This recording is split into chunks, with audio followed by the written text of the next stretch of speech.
President, welcome. Thank you very much. Thank you.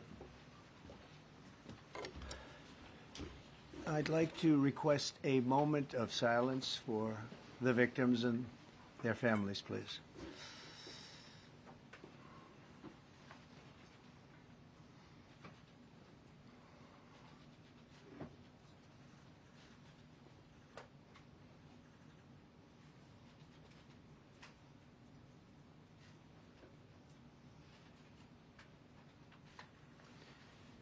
Thank you very much.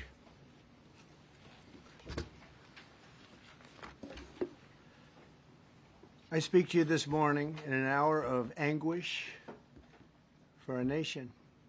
Just before 9 p.m. last night, an American Airlines regional jet carrying 60 passengers and 4 crew collided with an Army Black Hawk helicopter carrying 3 military service members over the Potomac River in Washington, D.C., while on final approach to Reagan National Airport.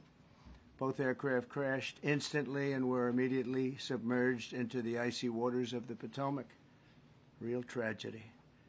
The massive search and rescue mission was underway throughout the night, leveraging every asset at our disposal, and I have to say the local, state, federal, military, including the United States Coast Guard in particular, they've done a phenomenal job.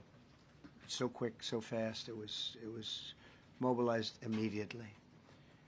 The work has now shifted to a recovery mission. Sadly, there are no survivors. This was a dark and excruciating night in our nation's capital and in our nation's history, and a tragedy of terrible proportions. As one nation, we grieve for every precious soul that has been taken from us so suddenly, and we are a country of we are in mourning. This has really shaken a lot of people, including people, very sadly, from other nations who were on the flight.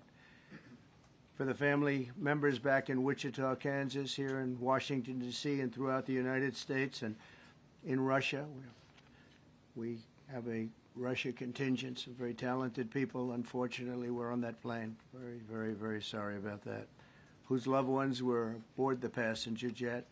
We can only begin to imagine the agony that you're all feeling. Nothing worse. On behalf of the First Lady, myself, and 340 million Americans, our hearts are shattered alongside yours, and our prayers are with you now and in the days to come. We'll be working very, very diligently in the days to come. We're here for you to wipe away the tears and to offer you our devotion, our love, and our support. There's great support.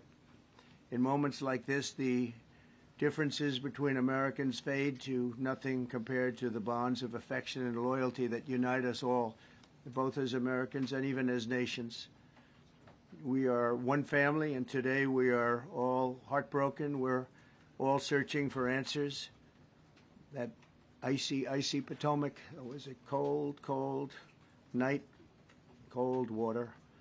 We're all overcome with the grief for many who have so tragically perished, will no longer be with us.